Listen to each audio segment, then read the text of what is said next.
today is going to be a real action collaboration of people working on the boarding schools.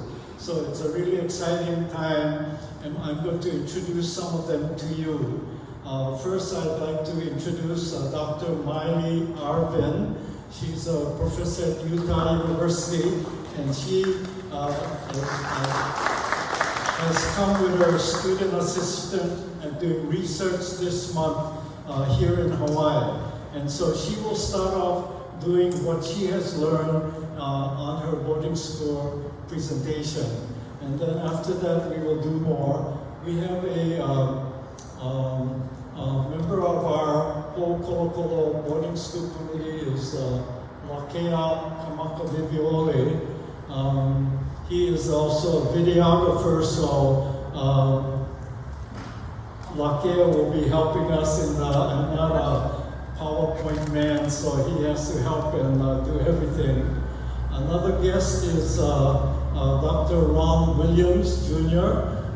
He works in the archives, the Hawaii archives, but he helped us with the Kolokolo committee and went with Kalania Wilson not once but twice to Massachusetts to do research.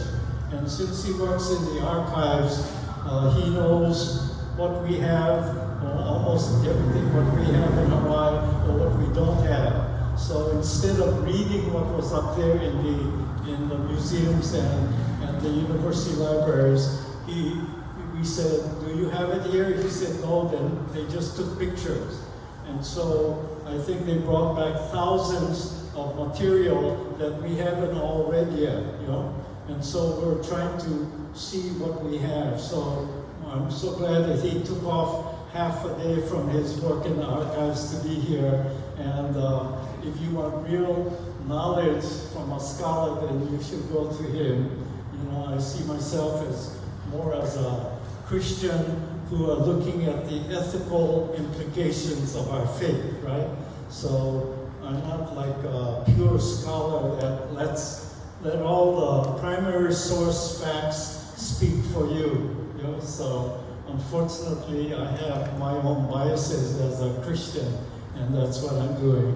The other guest we have is Kalehau Kamau, who is our Vice President of Ohanaho Bakele, and he may say a few words.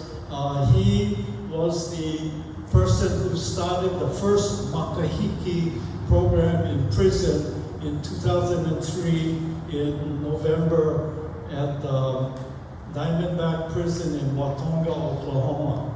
And with the help of our UCC Muskogee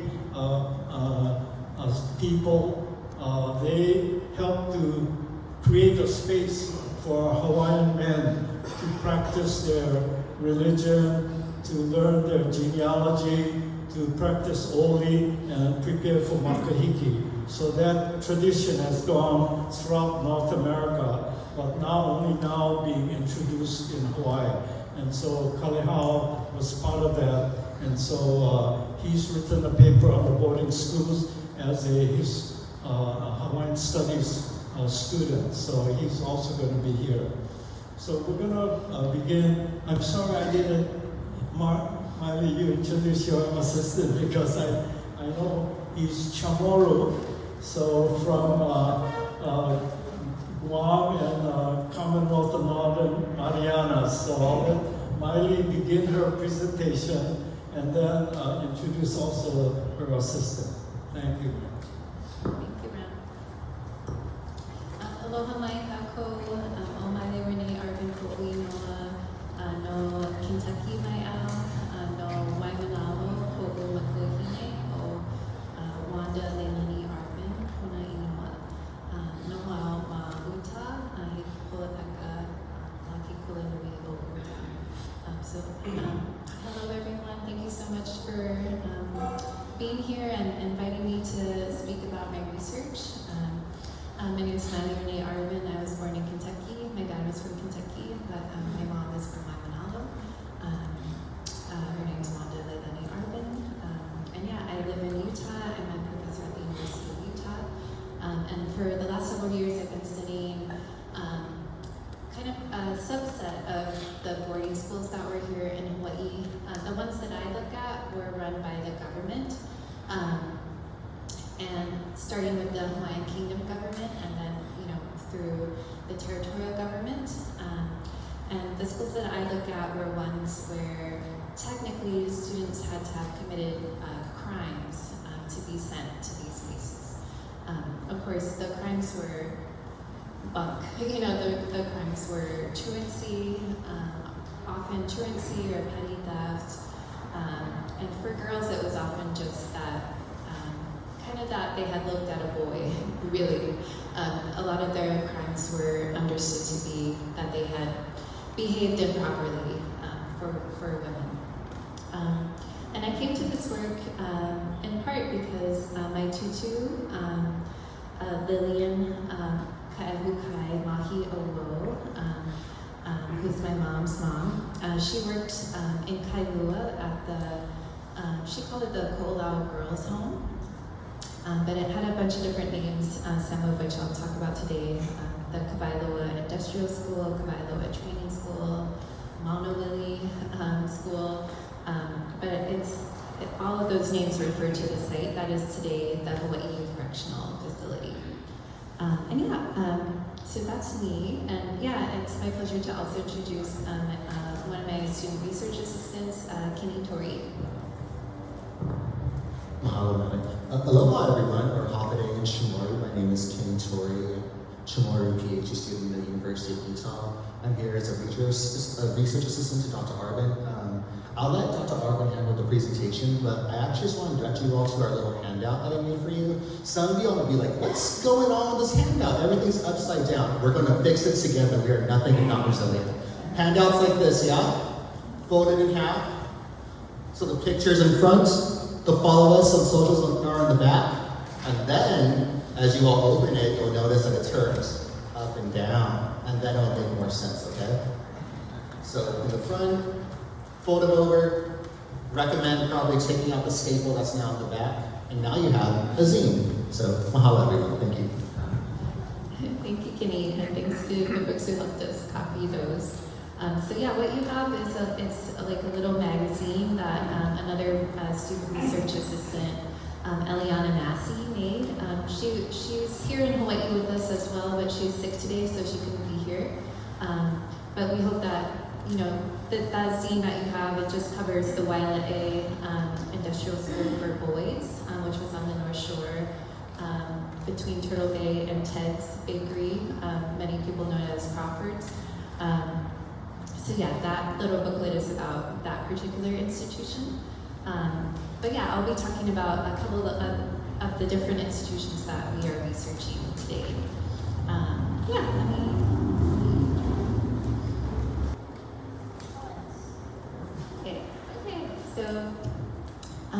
I just want to start by, so this is one of the ruins of one of the buildings at Waiale today, or as it looked like last summer. But the title of our research project is Lei Poina Ole, which we take to mean beloved children never forgotten, which comes from the Olelo no Ea Lei Poina Ole Kekeiki, meaning children are like leis never forgotten, right? And I think the name of our project and this Olelo no Ea is really grounding to us as we're doing the research on these schools, these institutions, because it's often really heavy. It's really hard to read. There's definitely, records of abuse at the schools. There's, I think, some of the hardest things to read are that the boys at Waiale in particular were often hungry, that they weren't being fed enough, even as they themselves worked to farm at the site.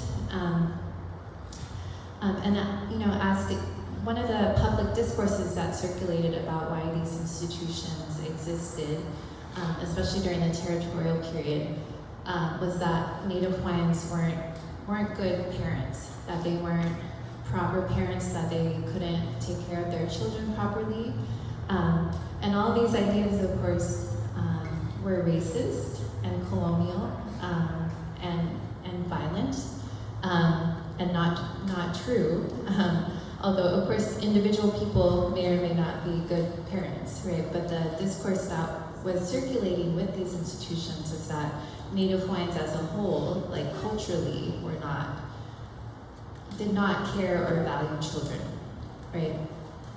And so I know that a lot of Hawaiians know that that's really wrong, right? But I think it's olelo no eaus like this that really ground us and make us confident in the fact that Native Hawaiians have always thought that children are precious, right? One of the most precious things, right?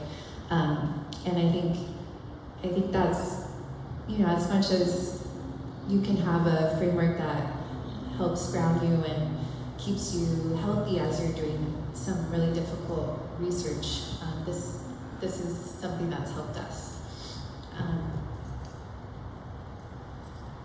And then, I think I'll get into some of the specifics in a minute, but I think one question folks often have, especially after that report that came out from the Department of Interior, Federal Department of Interior about 2 years ago, that named several schools in Hawaii as so-called federal Indian boarding schools, along with a lot of institutions on the continent.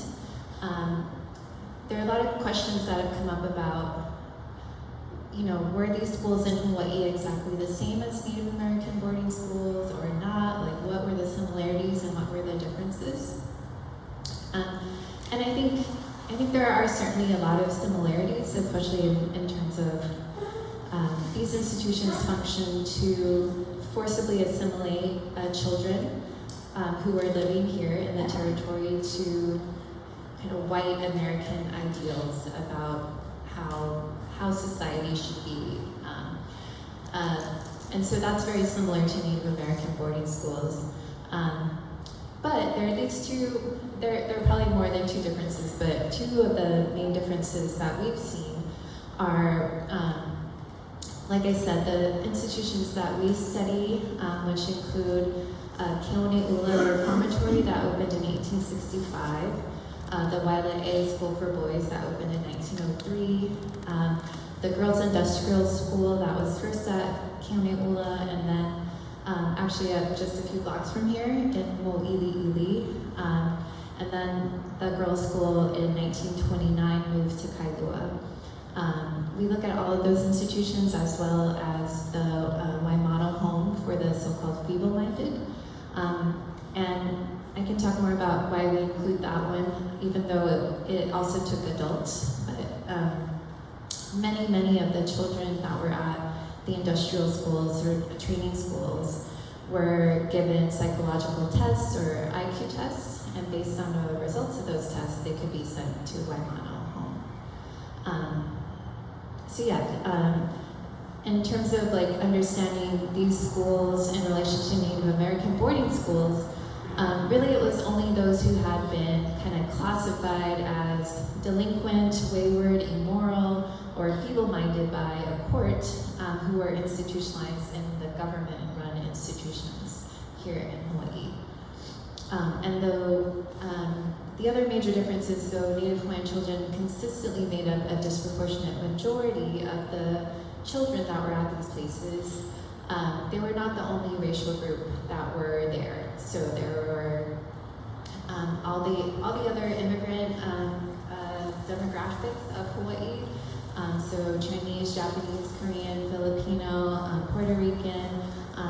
We see some notes of Samoan, and occasionally there's also white children at these institutions, but at much lower numbers than Native Hawaiian children. Native Hawaiian children are consistently, disproportionately overrepresented at each institution over kind of the 100 years that we're looking at these institutions.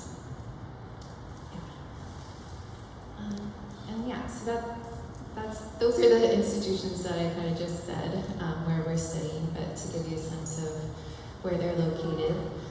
Kenny and I were just driving around the dorms over here trying to determine where exactly the girls' industrial school was. If you know, we would love to talk story with you, but we think it was basically where called Hale Aloha, one of those circular dorms. It's right there. It was right next door or behind the quarry that was operating over there at that time. So yeah, I think we're at a stage in the research where we have more questions than conclusions, but I think so I'll just kind of share with you some of the things that we're thinking through and where we've gotten to so far. So I think the questions kind of coalesce around one, just like establishing the facts about these institutions, and then trying to understand kind of the role that they played in broader Hawaiian history, right? So in terms of the facts, we're still trying to establish how many children were sent to the institutions. It appears that, it varied over time, of course, but especially in the territorial period, there could be 100 to 200 children in any of the institutions at one time. Many of them were kept for usually at least a year, and it could be until the age of their majority. That was the language that they used, so it could be, they could be sent to an institution as young as 8, and then they could, technically they could be held there until they were 18 or 21. The age of majority kind of changed over time, but that's a lot of children and a really long time that they could be at these institutions. And I think that part drives home that, in some ways, theoretically these institutions were designed to rehabilitate or, correct wayward children. But of course, in practice, the punishment of the children was also punishing the families, because the families weren't often able to visit the children, or only very limited. And I'll share in another slide. The State Archives has some letters from parents requesting their children back in the archives. And yeah, like I said, we're confident that over the history, the racial demographics is consistently Native Hawaiians are overrepresented. But we'd like to kind of crunch the numbers more and kind of be able to show, like, in each year what that looked like, and try to track some of the changes over time. Yeah, we're also interested in what ages the children were sent there and how long they stayed there, like I said. It seems like most of the children were teenagers. It seems like it tended towards like 14, 15, 16. But like I said, they could be sent there much younger. And then, yeah, we're still trying to, again, this is something that changes over time, but kind of we're trying to understand what the legal mechanisms are for institutionalizing the children. Because at first there wasn't a juvenile court in Hawaii, and so they were just being sent to whatever regular court. And at some point there was a juvenile court established. Let's see, and then, yeah, we're trying to track also the kinds of crimes, so-called crimes that the children were sent to the institutions for. And actually just what happened inside the institutions, especially in regards to how they were being disciplined, if they were being abused, what education they received, if any, right? And then on kind of the broader scale, the broader significance, the questions that I'm interested in include really what role did these institutions play in colonialism in Hawaii, so including with forced cultural assimilation, but also especially the forced changes to practices of Hawaiian forms of family, like hanai.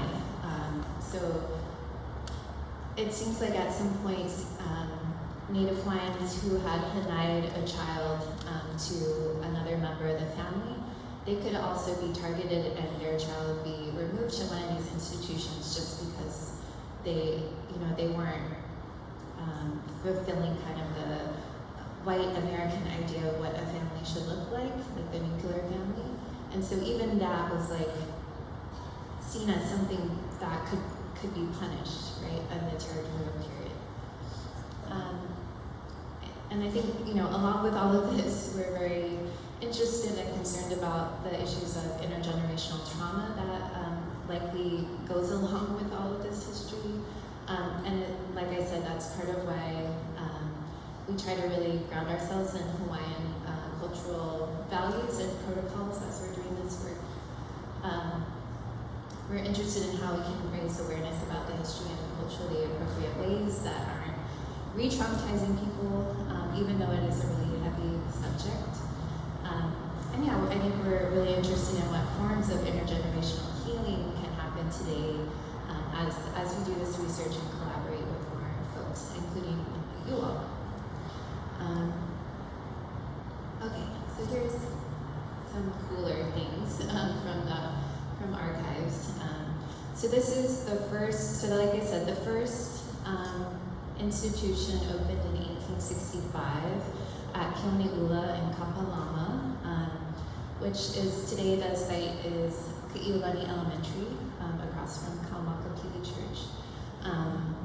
And so that place was established under Kamehameha V with this law.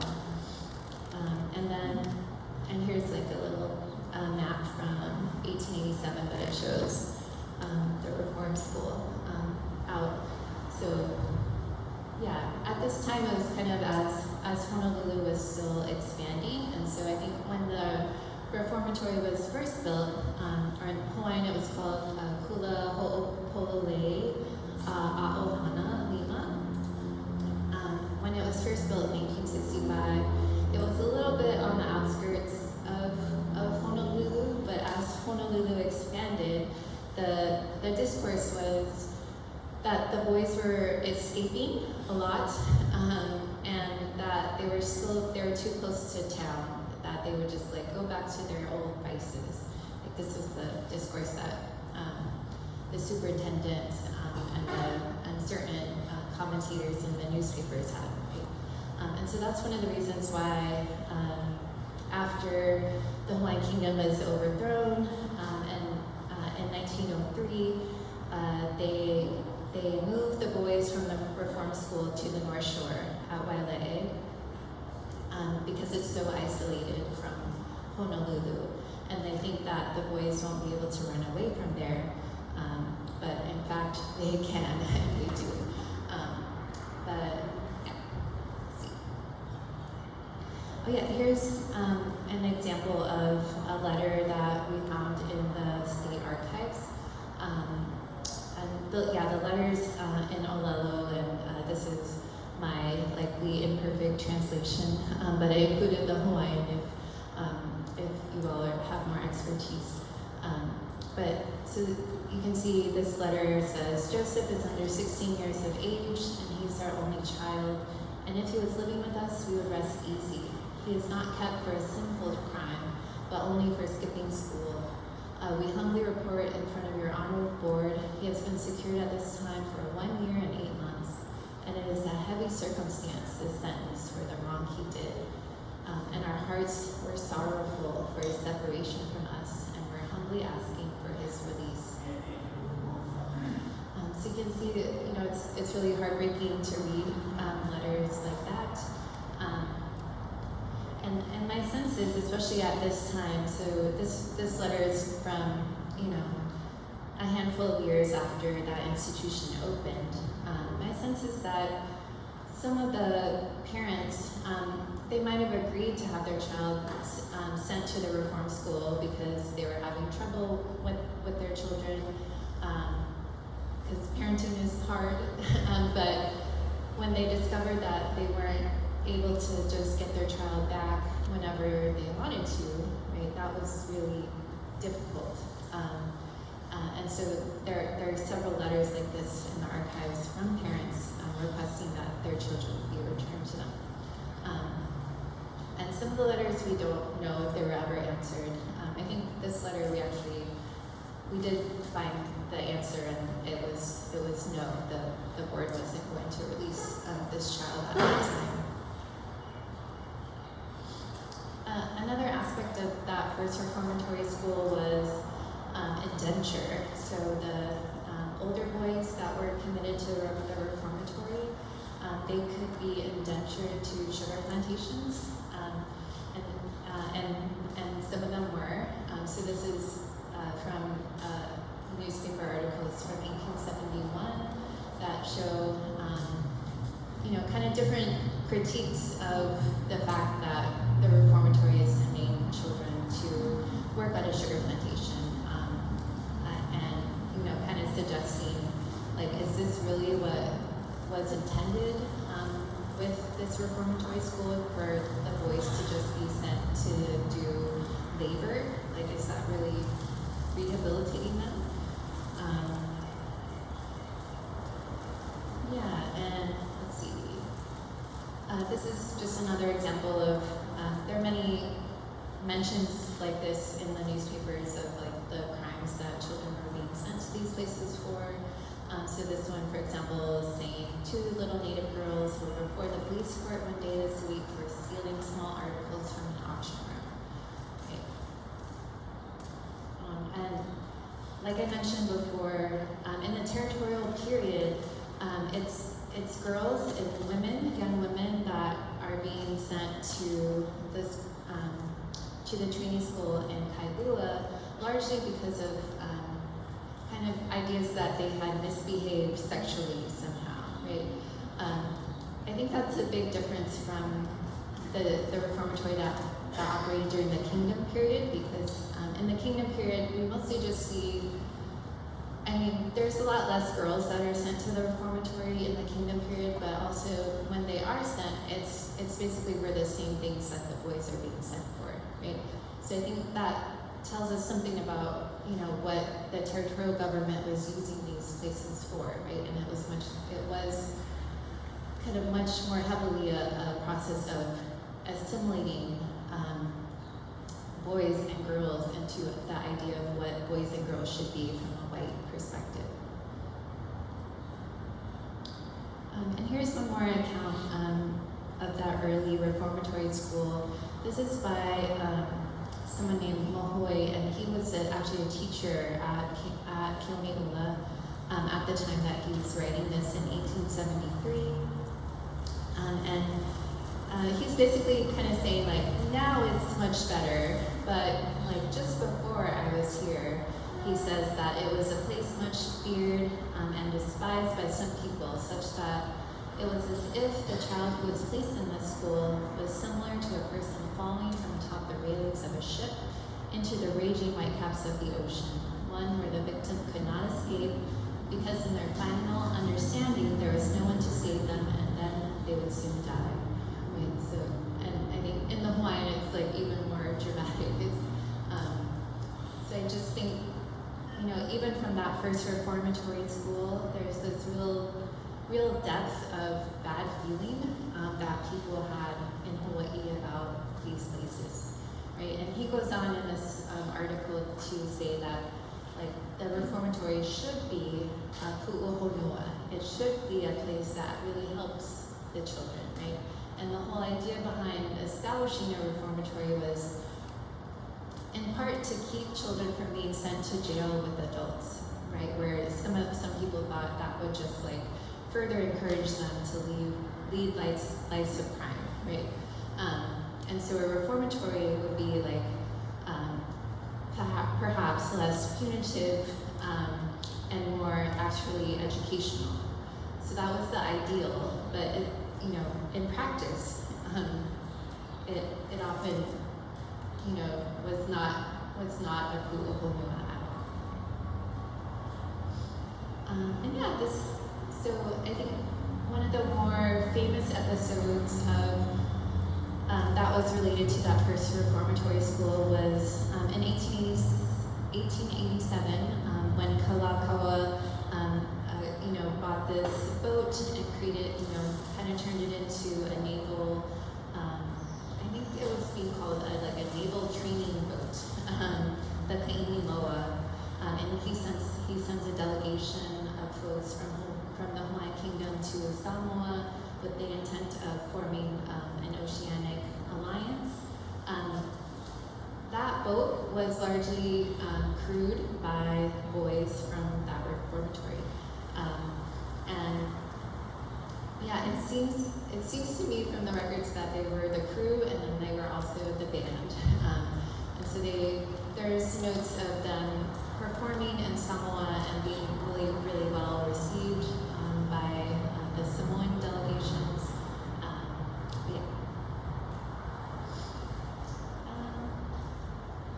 Yeah, and then this is the school that I mentioned that is really close to here. That was just a few blocks away. That was the girls' industrial school. And these are a couple of photos that we're still trying to get better quality scans of, but you can kind of see Manoa Valley in the back of that one. And yeah, these are photos from Waiale. My student Eliana colorized a couple of them, which just kind of makes them a little more interesting. But you can see that the boys continued to be kind of drilled in military exercises. They did that at Kimeula as well, and they continued to have a band as well. Today, we're working, one of our partners in this research is the North Shore Community Land Trust, who are working on the Makai side at Waiale to restore this fish pond that you can see in this image, which is a freshwater fish pond that is fed by underground springs. But since the school closed in 1950, it had just it's been like very overgrown with invasive species and non-native like tilapia. But they're doing a lot of amazing work to restore the fish pond and to recreate the Lei Poina Ole that was kind of all along here. And then, yeah, this is the school in Kailua. I think many of you might be familiar with that site, and some of the buildings that are still standing today date from that era when it was opened in 1929. I think these are just some photos from the institution. There are a lot of really cute photos of the girls getting books from a bookmobile. These are probably from the 1940s. And yeah, they do appear to have had a church. This is a photo of that. They also had an extensive kind of working farm that the girls were required to work on. Yeah, and so I can wrap up by just saying, you know, I think some of the initial conclusions that we're taking away from our research is just really that taking Hawaiian children away from their families served colonialism, both through forced assimilation and breaking up traditional forms of family, and that just really that so much is lost, that a lot of the heaviness that we feel when we do this research is connected to just feeling how heavy it is to not be able to enact our cultural and political forms of kuleana to our keiki, our kupuna, our ohana, and our aina. And so while colonial ideologies really promoted this idea that Native Hawaiians were not good parents and did not properly care for and educate their children, that's just never been true, right? Native Hawaiians love children. So again, I'll just end with that olelo no eao that guides our work. He Lei Poina Ole Kiki. Yeah, I'll stop talking now and let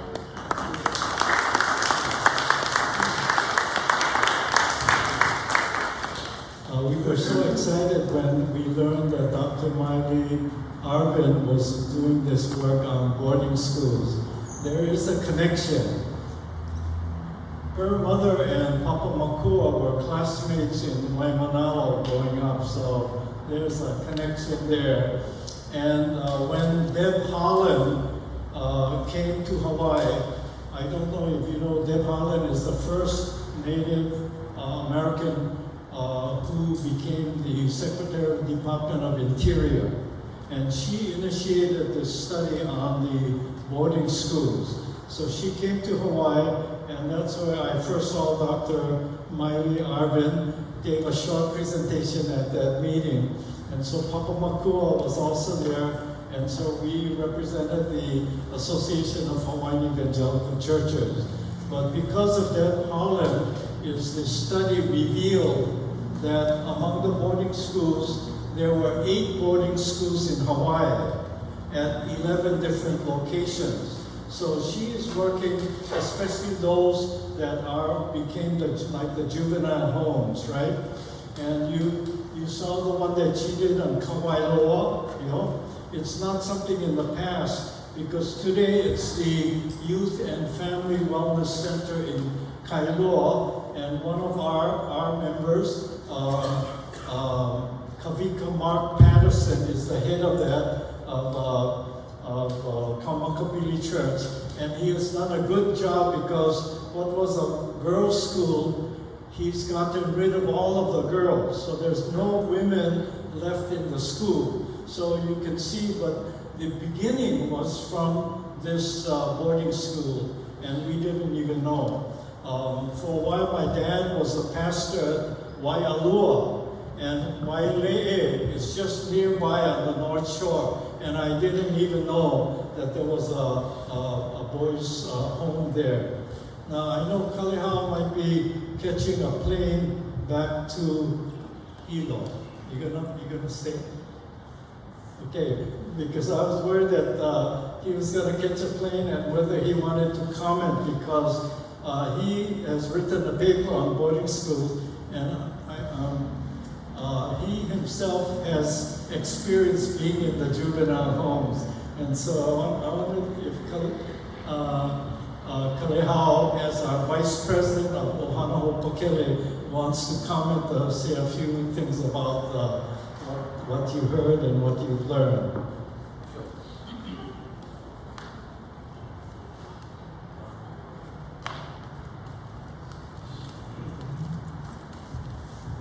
Aloha mai kākou. Yeah, I'm Kalehao Kamau, and I knew your grandma.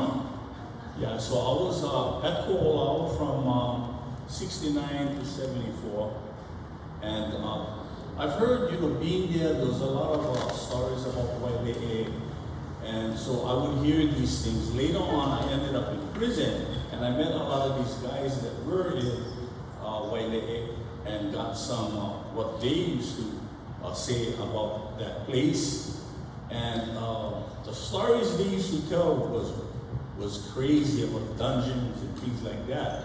And but the way they told them was like a joke, like they made fun of the abuses that was going on and everything. It was like a common thing. And that was my experience in Ko'olau. We knew, if you acted up, you would get beaten up. So if you ran away, there were consequences, and those consequences were pretty violent. But it was just like something normal. I did some research, and I learned a lot about the boarding school. And thanks, mahalo for your work, you guys' work. And beginning right in Hilo, where I'm at right now, with the Hilo boarding school, and then Kilauea, and then going forward, how this relates, from what I found, how that relates to what was going on the continent is, it seems like they started the boarding schools on the continent using the model right there in Hilo. What was his name? Samuel Armstrong. Yeah. So his son began that school, on the continent, and that school was to reintegrate recently released the slaves into society. So he created that school, and his experience was from his dad, who was the main guy in Hawaii, the Hawaii Kingdom of Education. And when there's a story when he was 12 years old, the dad took him throughout the islands, and he visited Hilo boarding school. And from that experience, he had created the one. He went to the military, got educated, then went to the military, and he created that first boarding school. To transition the blacks. Hampton boarding school, to transition the blacks into society. So it kind of like, the model, it happened right here in Hawaii. And however different it was on that same thing of eradicating, erasing anything to do with your identity and putting in place what they wanted, American norms, the men, how to be good industrial workers and laborers, and women to be great homemakers. So it was pretty interesting this last semester doing all that research, and I really appreciate it, and I hope we can connect with more information for my next paper. But so as far as Ohana Hopakele, which I am a part of, our mission is to address that issue of over-representation. Dr.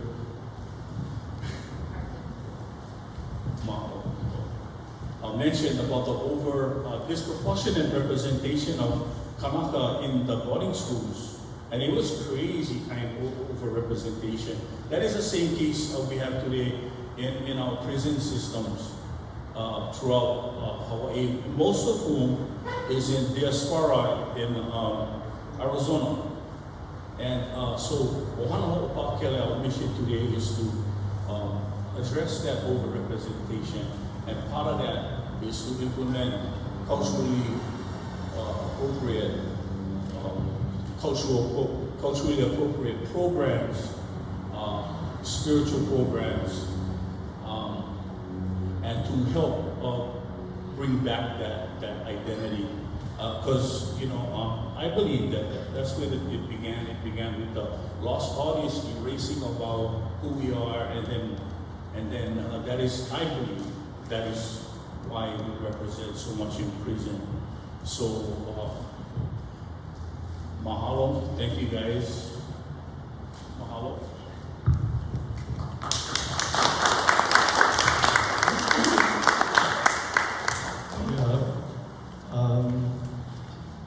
Dr. Maile talked about puhonua, and so one of the goals of Ohana Hopakele is to have a model instead of a prison based on punishment.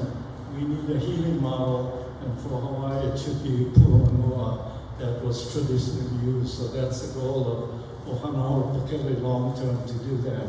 So it's Kalehao, as I said, started the first makahiki program in 2003, November, in Diamondback Prison in Watonga, Oklahoma. So that was their attempt from the inside to begin that healing and regaining of your identity. Now,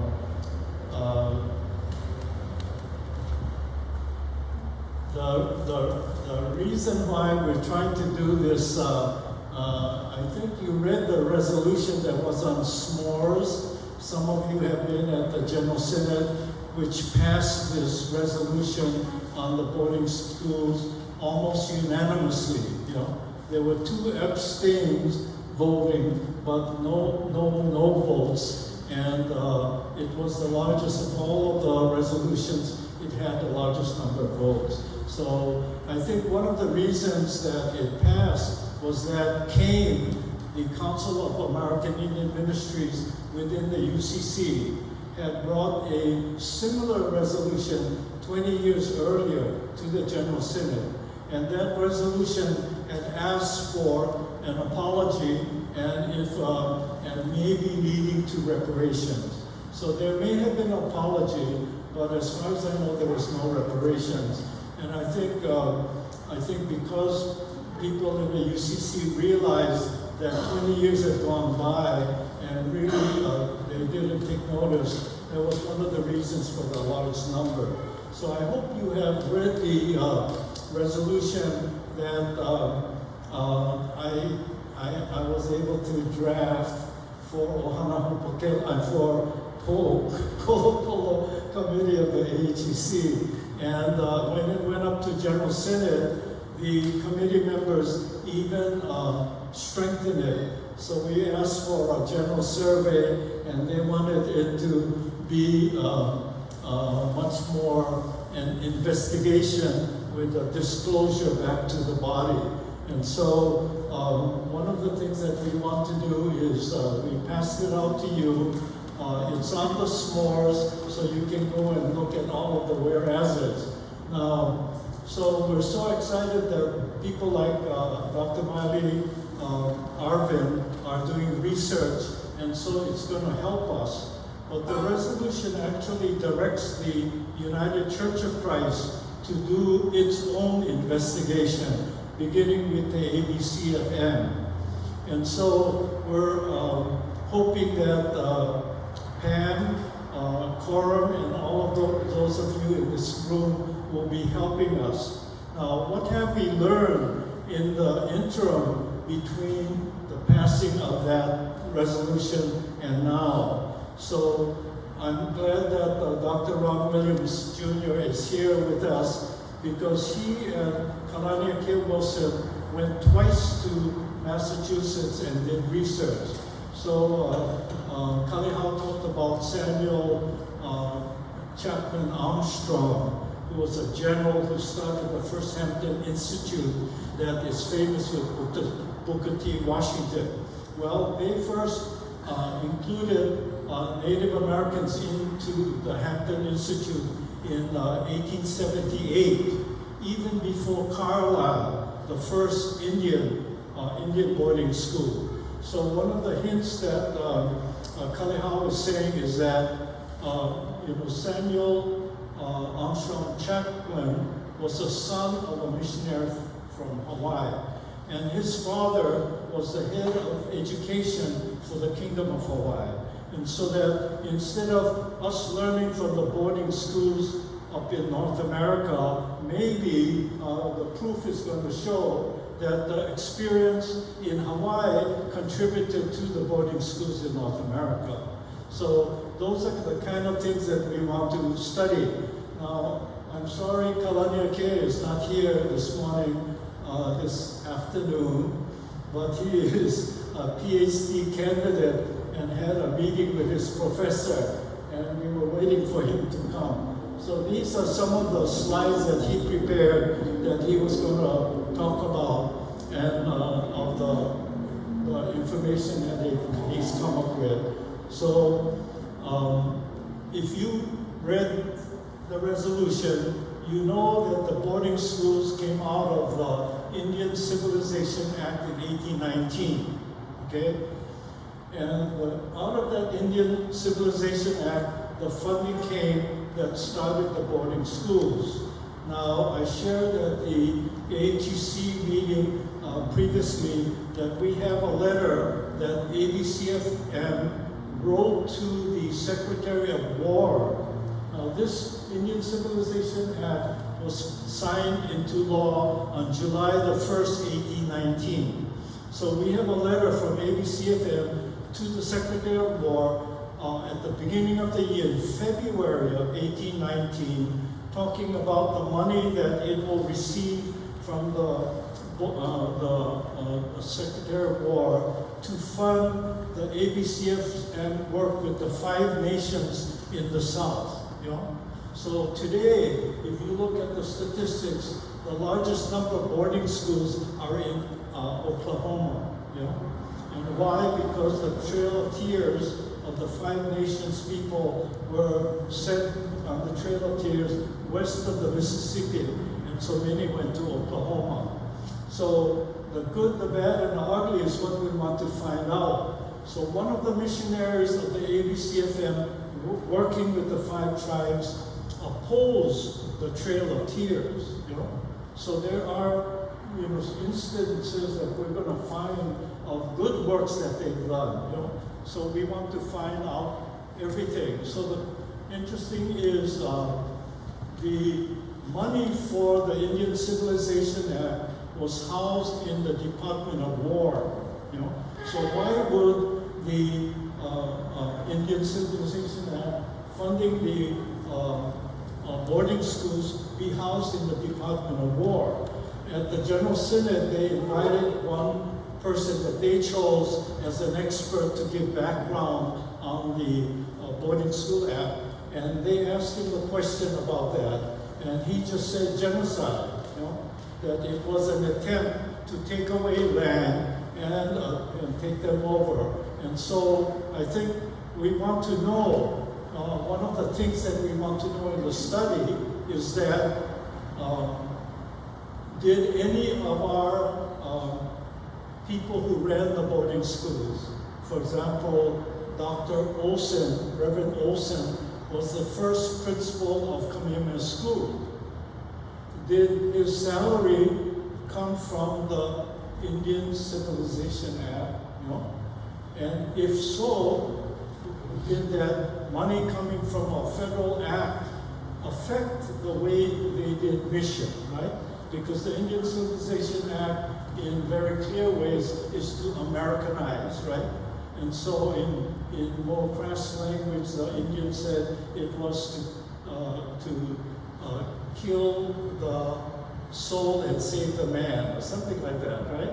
So they're talking about, okay, so come on, yeah, put some of these slides up for us that he's been doing some of the research in, So I'm not the one who can do that, but you can see some of the research is showing the language that the missionaries use when working with the people here in Hawaii, and it is quite jarring to our ears sometimes because we did not think that some of these languages that they were using was so crass, right? So here is some of the material that Dr. Ron Williams and Kalaniake have gone and gotten back from the original resources of the ABCFM, their correspondence not only to missionaries but to the Department of War and other places. And so out of this material that we're coming back, we're going to try and as the AHEC whole Kolokolo committee, trying to come up with as much information as we can so that we can further share with all of you on what really happened. And so I hope that you will join us in helping us. So even the Cornwall school where Henry Oka'aya went received funding from the Indian Civilization Act. So until we started doing research, we did not know these things.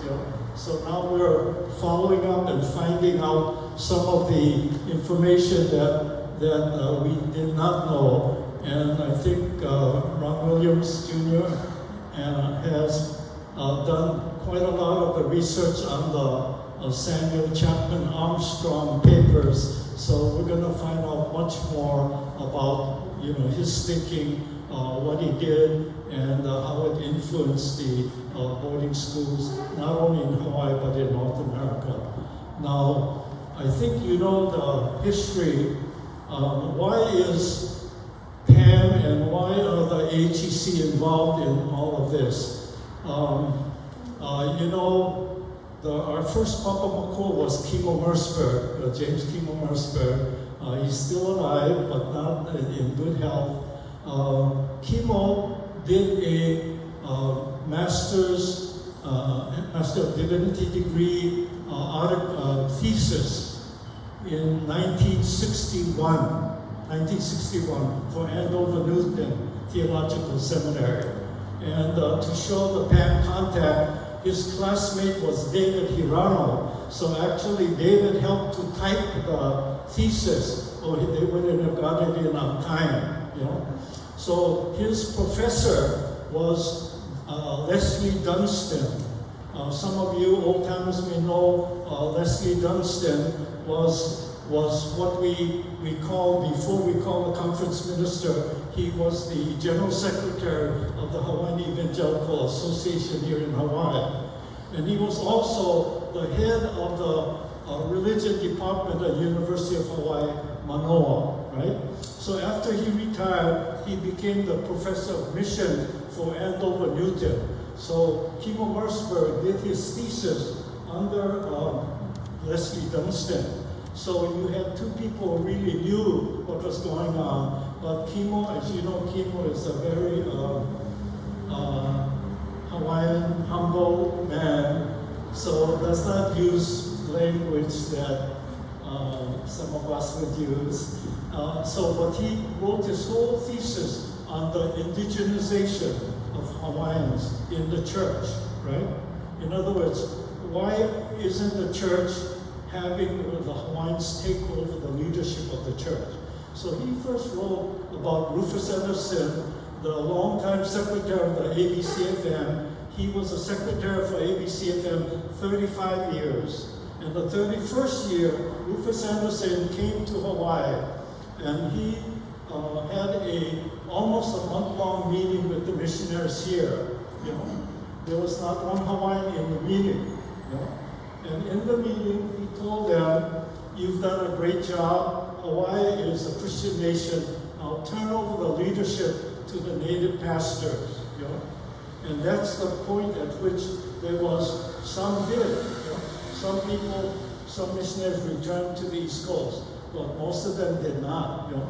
And said, in fact, slowly then they gave up their missionary status and then became kingdom subjects and then stayed here with their families, right? And if you trace the land here, you can see that some of these missionary families are large landholders. So Ron Williams, for example, sent us a month ago all of the long-term leases of the landholders on Hawaii Island. And we are beginning to see how many of them were government lands, how many of them were crown lands, which is the private land of the king, and how did their leases transfer into ownership. You know? So this is research that is still going on right now. And I think what we're trying to do as the AHEC whole core committee is to try to gather the facts and put it in understandable language, not as one like me as an advocate, but maybe more like a scholar, and just show you the material that is available there. Now, thank you for putting up this slide. It is the church leaders drafting the Bennett Constitution. Most of us know about the overthrow in 1893, right? Yeah, in 1893. And so we kind of focus on the overthrow in 1893, but more recent research has shown us, thanks to people like Dr. Ron Williams, that in 1887, you know, is when the Bennett Constitution was signed.